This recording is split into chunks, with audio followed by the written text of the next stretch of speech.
7 years in love. My dad married Willow's biological mother. After that, Willow and I broke up. She was the one who brought it up. Before leaving, she threw out one last line. Every time I think about you becoming my brother, I feel disgusted. I was completely lost. Until my dad introduced me to a blind date, Anna. Anna had a slim wasp waist, curvy hips, and long legs.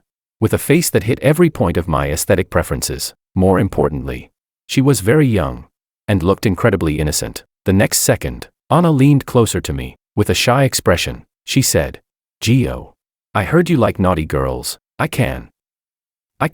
Can what? Can what? Exactly."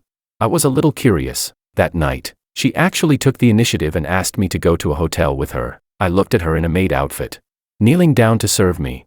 And my palms were sweating from nervousness. Wasn't this moving a bit too fast? The very next second, Willow called me. She sounded like she'd had too much to drink.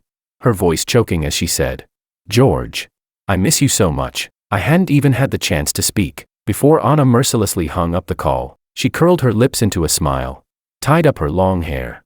And just as I thought she was about to show her real skills, she suddenly said, "Gio, would you like to buy insurance?" Chapter 1. What? Buy what? I looked a little dazed. Anna's pretty cheeks were slightly flushed, and her fingers were still massaging my legs. She said, "Gio, I've been serving you for so long. Wouldn't it be bad if you didn't buy some insurance?" I froze in place, my brain struggling to process this. All the faintly suggestive thoughts that had just surfaced vanished instantly. Anna looked aggrieved and put on a soft, coquettish voice. "Gio, say something," I asked stiffly. "You sell insurance?" Anna nodded. "Yeah, the boss said you like naughty ones. If I don't try harder, I'll get fired." I was speechless. I kept my face tight, not daring to admit that I'd mistaken her for my blind date, so I could only say, "Fine, give me one of every insurance you have." I bought every policy she offered. Anna beamed with joy and said, "Thank you, Gio. You're such a great person." I said coldly, "Next time, don't dress so slutty. If you sell insurance, at least look like an insurance agent, like some rookie model." Anna smiled sweetly. "Sorry, there's nothing I can do about that. My looks are from my parents. Don't mind it too much, Gio." I was choked by her words again, then raised my hand with difficulty. "Go on, get out." Anna kept bowing, grabbed the coat she'd taken off, and hurried toward the door. Just before she closed it, "Wait," I called. Her eyes lit up. "What is it, Gio? Is there something you don't understand about the insurance?" I held a black card between my fingers and smiled. "How much is your monthly salary?" She said, 3 or 4,000 when there's no sales." "If there are sales, it's hard to say," I replied. "Why don't you quit? I'll support you." Anna was clearly stunned. Then her face reddened. That's not very appropriate. I'm not that kind of woman." I slapped the black card down in front of her. "Spend freely." Anna stared at the card. "But, when you put it that way, I guess it's not impossible." I couldn't help laughing. At least she was honest. She asked, Then what do I need to do?"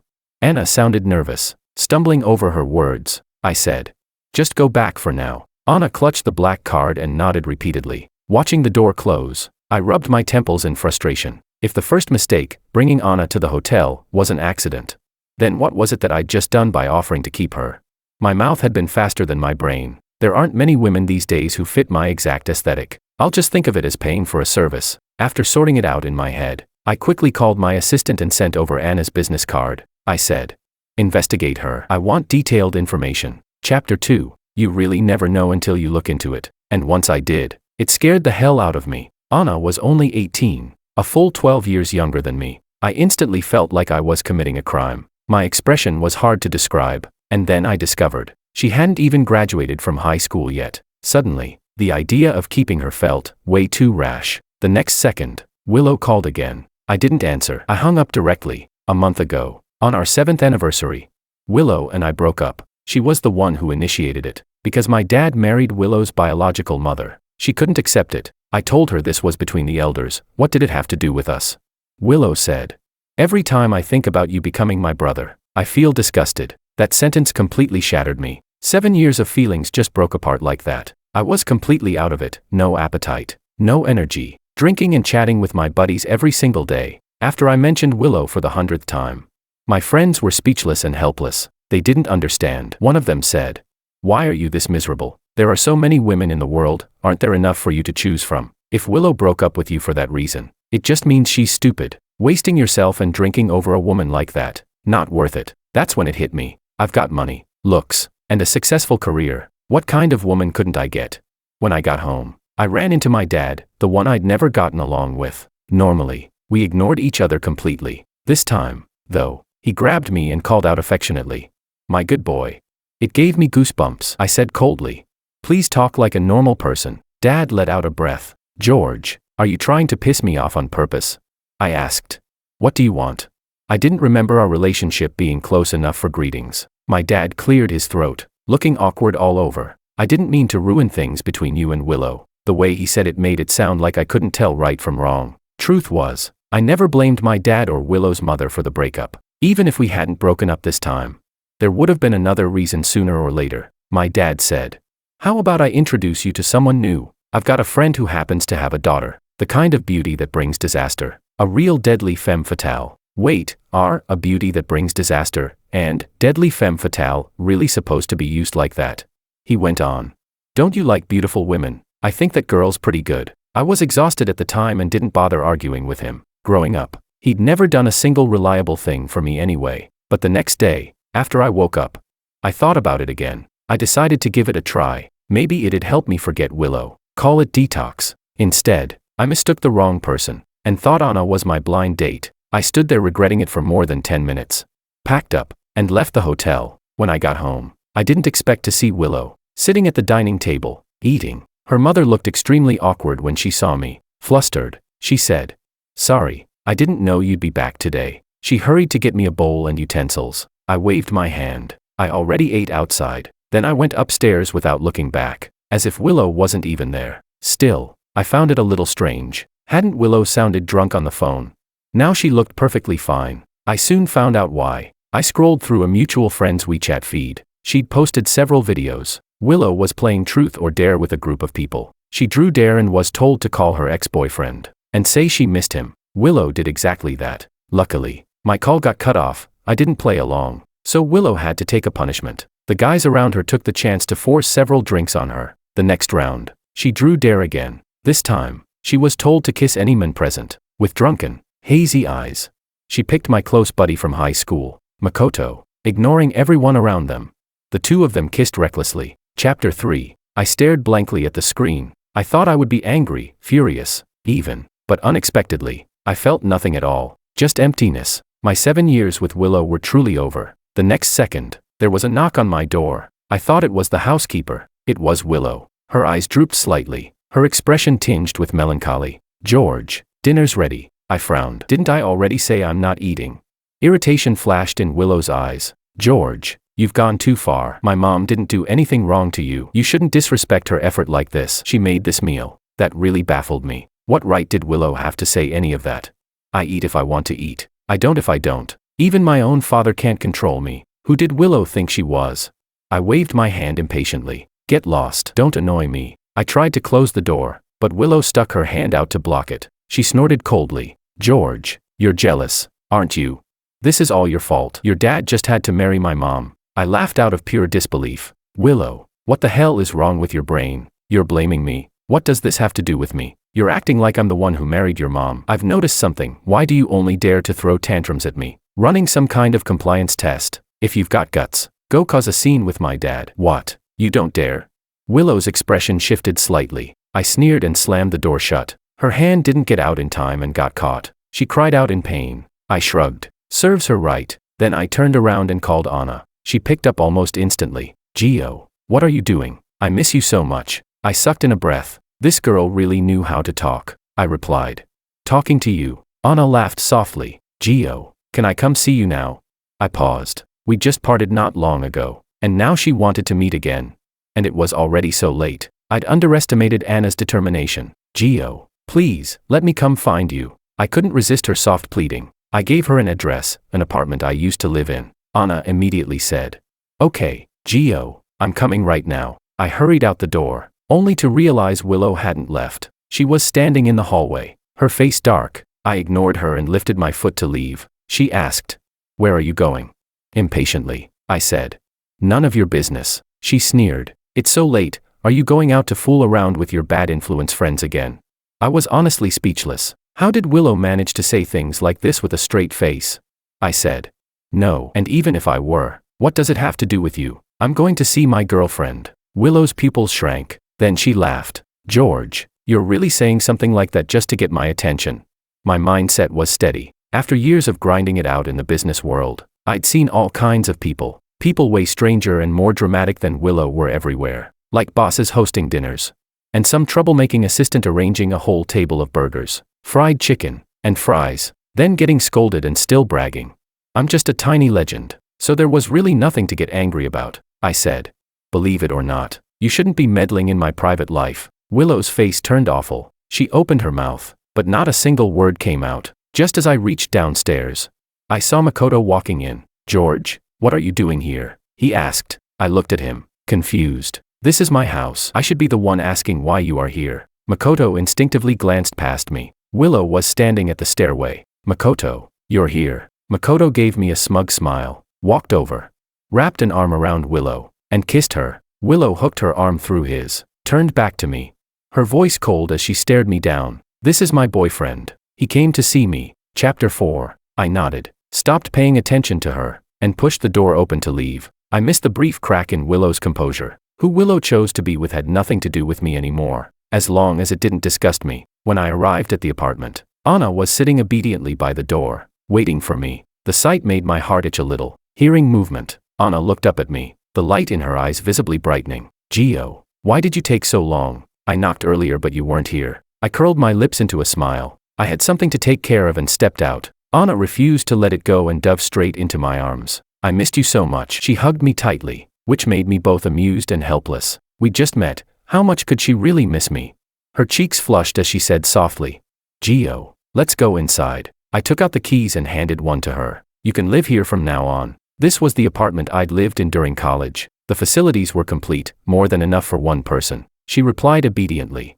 Okay, I'll listen to everything you say, Gio. Listening to how clingy she sounded, I couldn't help thinking, if she'd put even a fraction of this effort into her job, she probably wouldn't have been on the verge of getting fired. The night passed quickly. Later, I got up to take a shower. Not long after I went in, Anna suddenly called out, Gio, your phone is ringing. At this hour, I had no idea who would be calling. Hang up, I said. She answered loudly, okay. When I came out of the bathroom, Anna was apologizing frantically. I'm sorry. I think I caused you trouble. I raised an eyebrow. What kind of trouble? She hesitated, then said, I accidentally answered the call. It was a woman. She asked who I was, and I said I was someone you were supporting. And then she started yelling at me. The more Anna spoke, the more upset she became. Tears fell one after another, and she looked utterly wronged. I didn't even need to think to know who it was. Willow. I quickly pulled Anna into my arms and comforted her. All right, don't worry about her. I'll handle it. I lowered my head and blocked and deleted all of Willow's contact information. I missed the satisfied smile that briefly curled at the corner of Anna's lips. After that, Anna held onto me and murmured, Gio, I'm so sleepy. Let's sleep. I nodded. I was exhausted myself. Anna clung to me, sticky and affectionate, making me want to laugh. Just as I was drifting into sleep, a stone suddenly smashed into the glass of the balcony. I was jolted awake instantly. Right after that came Willow's hysterical shouting, George, you bastard. Get down here right now. Chapter 5. I frowned slightly. Anna clung tightly to me and asked, Gio, who is that? Should we call the police? I got up to check, but Anna looked extremely nervous. She said, Gio, don't go. What if something dangerous happens? I held her shoulders, then let go. It's fine. I'll call property management. Downstairs, Willow was still yelling nonstop. Someone she'd woken up turned on the lights and cursed angrily. Crazy bitch, what are you screaming for? Are people supposed to sleep or not? Willow shouted back. Get lost. My boyfriend is sleeping with another woman. I closed my eyes. Willow was being completely unreasonable. She was really pushing me to the edge. Anna was still uneasy and said she wanted to take a look. She turned on the light, carefully walked to the balcony, and looked downstairs. What I didn't know was that, at that moment, she flashed a provocative smile at Willow below. The call with property management went through. They quickly assured me they would remove Willow as soon as possible. Willow kept screaming, You slut, believe it or not, I'll kill you. Anna put on a terrified expression. Gio, I'm so scared. As she spoke, she buried herself straight into my arms. My brows were tense, and there wasn't a trace of sleepiness in my eyes. Willow was finally driven away by property management. Anna, still in my arms, looked utterly wronged. Her voice trembled as she asked, Gio, who was that? She was so scary, I said coldly. No one, just a cheap bitch. I realized I'd been far too easygoing. That was why Willow dared to be so unrestrained. I patted Anna's face. Go to sleep first. We'll talk tomorrow. When I woke up, I went to the balcony. The shattered glass had already been cleaned up by Anna. Gio, come eat breakfast. She had thoughtfully prepared everything already. After eating, I said softly, I need to go home and take care of something. Anna behaved well and didn't cling to me. She said, okay, I'll wait here for you to come back. Gio. Before leaving, I kissed her. As soon as I got home, I saw my dad and Willow's mother drinking tea together. When they saw me, their expressions changed. As if I were some kind of stranger, I ignored them and went straight to Willow's bedroom, picked up a hammer, and started smashing. The housekeeper rushed over in panic. President Wong, what's going on? I handed him the hammer and said, smash it, destroy everything, don't leave a single thing intact. The housekeeper was confused, but could only comply. Hearing the noise, my dad and Willow's mother hurried upstairs. Seeing the scene inside, my dad's face darkened. George, what are you doing? This is Willow's room. Willow's mother had tears in her eyes as she asked, did Willow do something to upset you? Auntie apologizes to you. The moment my dad heard that, his anger exploded. He raised his hand to hit me, but I grabbed his wrist hard. Through clenched teeth, I said, Dad, have I been too easygoing? Your stepdaughter ran downstairs to my place in the middle of the night and smashed my balcony glass with a rock. What's wrong with me smashing her room? Willow's mother hurriedly said, that's impossible. Willow is such a good girl. How could she possibly do something like this? She's always been so good, I snapped.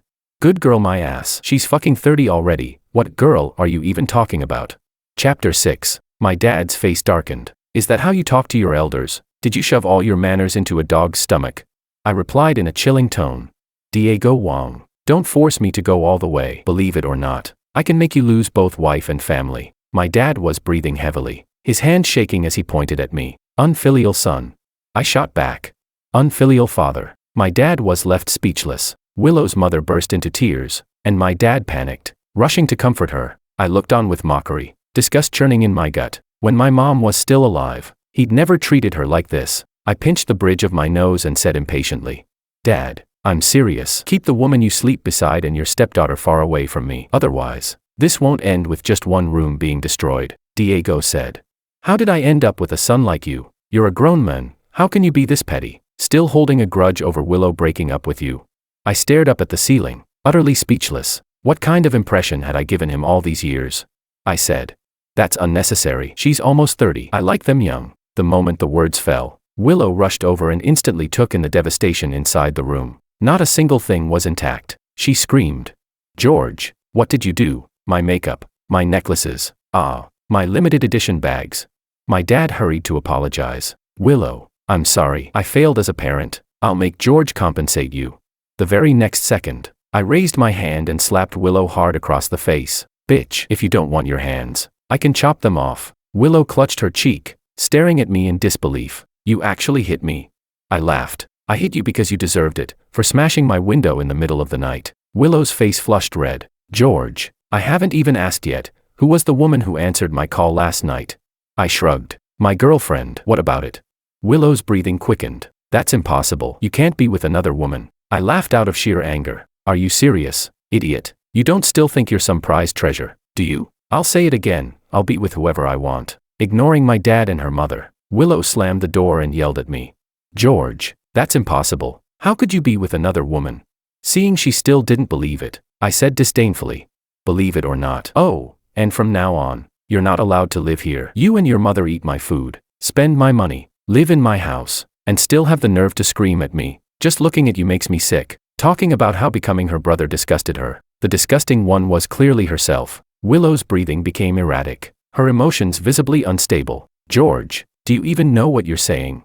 I looked at her sharply. Get out. Can't you hear me? Get out of my house right now, bitch. Once I'm provoked, there's nothing I won't say. I called the bodyguards. Drag Willow out. I don't want to see her. Willow was furious and shouted. George, playing hard to get has its limits. Get out, I said again. The servants and bodyguards all followed my orders. I could replace them anytime I wanted. Willow was dragged away. Her mother cried uncontrollably. My dad cursed me out nonstop. When he called me an unfilial son for the third time, I finally snapped. Impatiently, I said, you've got two choices right now, leave, or I'll let you experience what it's like to lose both wife and family. I knew exactly what he cared about, nothing but his pride. Even now, he refused to admit that the real authority in this house had already fallen into my hands. His face stiffened. He took Willow's mother and left, no longer daring to provoke me. That incident finally made me cautious. I returned to the company and began tightening my grip on power. Step by step, family ties, love, none of it mattered. Only capital was a solid foundation for survival. Chapter 7. After that, I worked during the day and went back to the apartment at night. Life was smooth sailing. No wonder those boss friends of mine all liked keeping a kept woman. They really were incredibly considerate. How did I never realize the cost performance was this high? On the weekend, I held Anna while handling work. She sat on my lap and twisted her waist playfully. Gio, I want to find a job. I raised an eyebrow. What kind of job? Aren't you happy staying at home? Anna's tone fell. It's not that. I just feel like I don't deserve you. I'm way too different from Willow. I froze for a moment and looked at her. What happened? Did you run into her? Logically speaking, Willow and Anna shouldn't have had any chance to cross paths. Anna nodded lightly. But it's okay. I'll only listen to you. Gio, whatever you want me to do, I'll do. My tone turned serious. What did she say to you? Anna avoided my gaze. It wasn't much. She just said I'm some delinquent girl, that I don't deserve you, and told me to stay far away. Then she asked carefully, Gio, am I really that bad?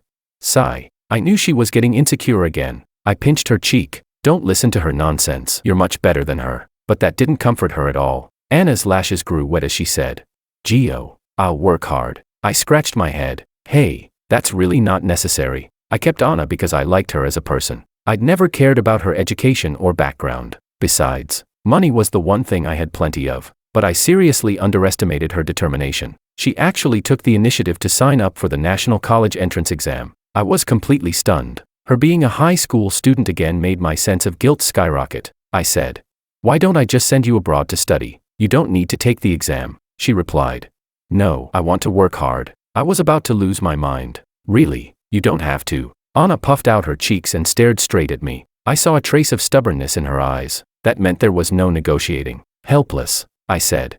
All right, if you want to take it, then take it. I arranged a school and private tutors for Anna, which turned into me driving her home from school every night. Absolute heart attack material, because Willow had privately gone to cause trouble for Anna. I had someone trip her up behind the scenes. She'd been having a rough time at work lately. On Monday, Makoto suddenly showed up at my office. He demanded, why did you reject my resume? Only then did I remember that happening. I said, your ability isn't good enough. This isn't a marketplace, and this isn't a place where you should be making a scene. Other than Willow slipping him in, I couldn't think of any explanation. I smiled and reminded him. And also, barging into my company like this will get Willow into serious trouble. Did he really think I was some pathetic simp? I'm a ruthless capitalist, cold-blooded and selfish. Makoto laughed, his tone arrogant. George, I know you're upset and jealous of me, but there's nothing you can do. Willow loves me, not you. What's the point of all your money? You still lost to me. Sigh. The most tragic thing for a man is having money but losing the woman he loves. I was speechless. Completely. I genuinely couldn't understand Makoto's way of thinking. He went on. Ever since high school, I've hated that superior look of yours. Why do you get everything so easily? I replied flatly.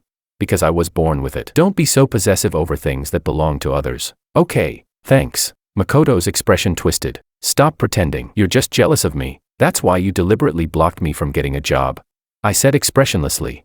Makoto, not qualified means not qualified. Your ability is the problem. I treat everyone the same. All right, I'm here to make money, not to run a charity. Why wouldn't I spend money hiring someone competent? Jealous of you, my ass. I called my secretary. Come here. Someone broke into my office. Also, check who let him in and fire them immediately. If someone dangerous got in, how would anyone's safety be guaranteed? Makoto's face twisted as he shouted. I'm Willow's boyfriend. If you do this, what will she think of you? I replied calmly.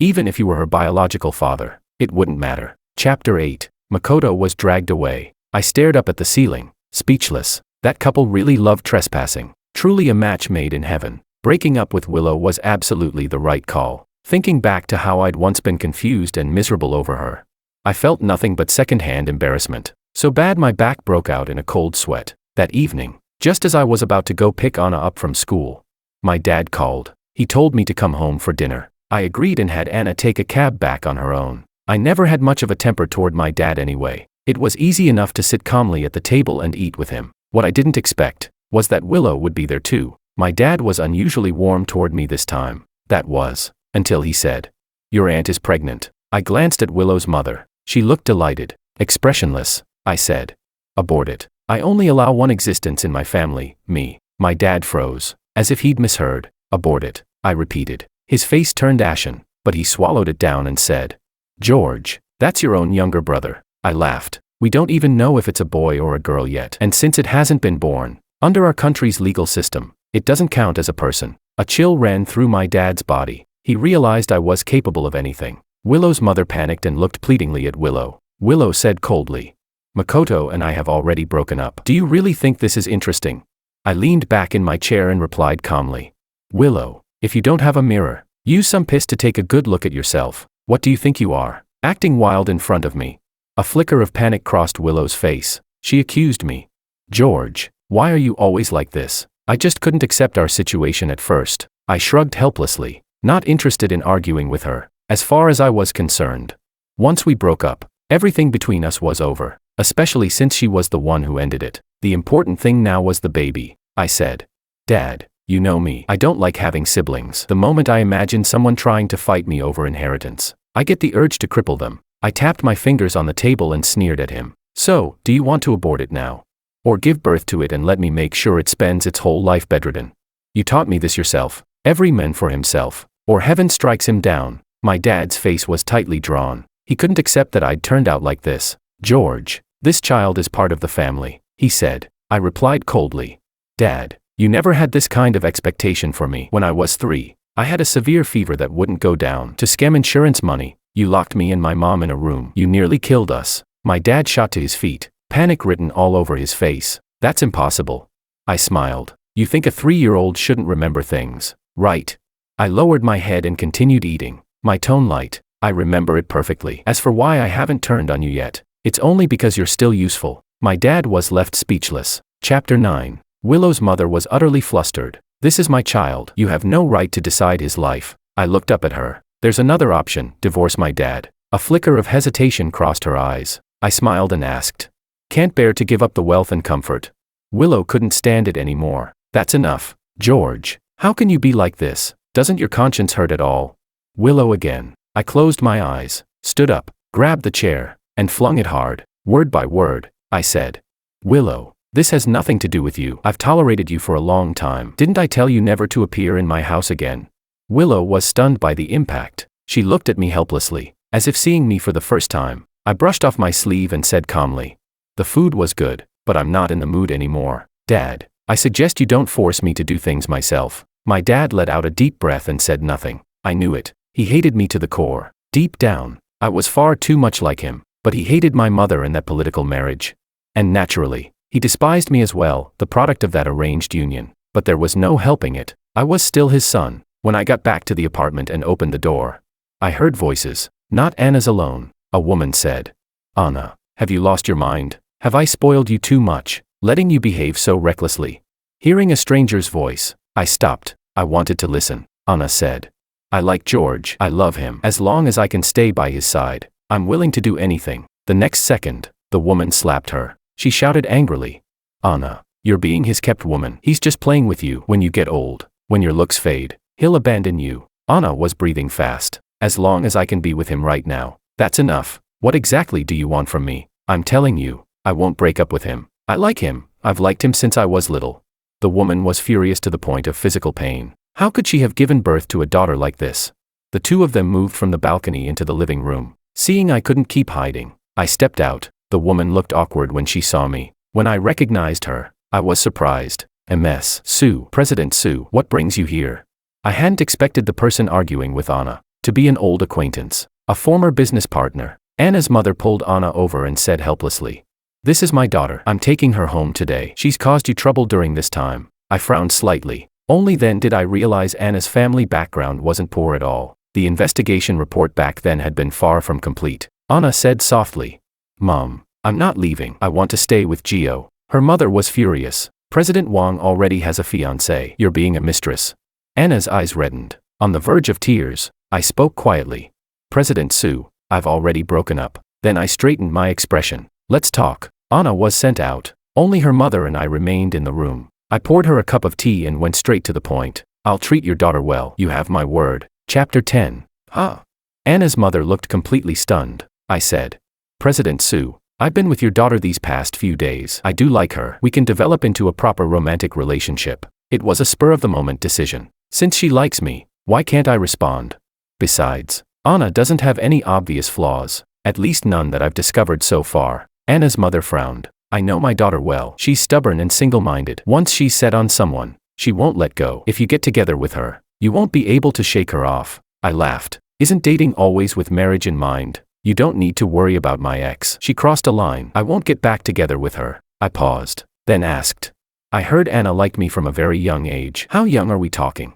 From Anna's mother, I learned many things about Anna. It turned out she'd seen me back when she was in elementary school. Her mother looked a little embarrassed but also amused. And then she said she fell in love with you. Recently, when your father was arranging blind dates for you, Anna took the initiative to approach you. No wonder Anna had mistaken a client for her blind date. I sighed inwardly and said, these are all minor issues. From now on, I'll seriously date her. President Sue finally relaxed and went on to complain about Anna's bad habits. She'd been especially willful as a child, never listening to anyone. Going back to school now was actually a good thing for her. After I saw Anna's mother off, Anna kept looking at me uneasily. She asked pitifully, Gio, you're not going to abandon me, are you?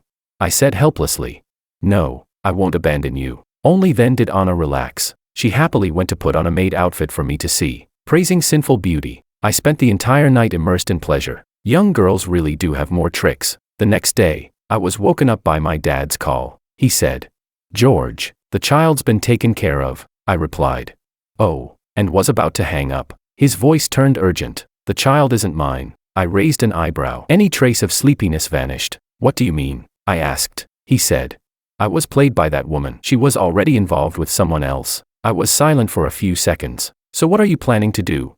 He replied, of course I'm divorcing her and kicking her out with nothing. Planning a divorce and making her terminate the pregnancy. He was even more ruthless than me. Anyone who made him lose face would be remembered. Of course, he couldn't retaliate against me. I said, all right, I get it. Just treat it like she never existed. After my dad hung up, Willow called again, this time from an unfamiliar number. She said, George, I regret it. Let's get back together. I was speechless. She really took me for an idiot. I said, Willow, you only want to reconcile now because your mom and my dad are getting divorced, right? Her tone was anxious. Yes, that way we're no longer siblings. I laughed again. Isn't it because you can't take advantage of my family anymore?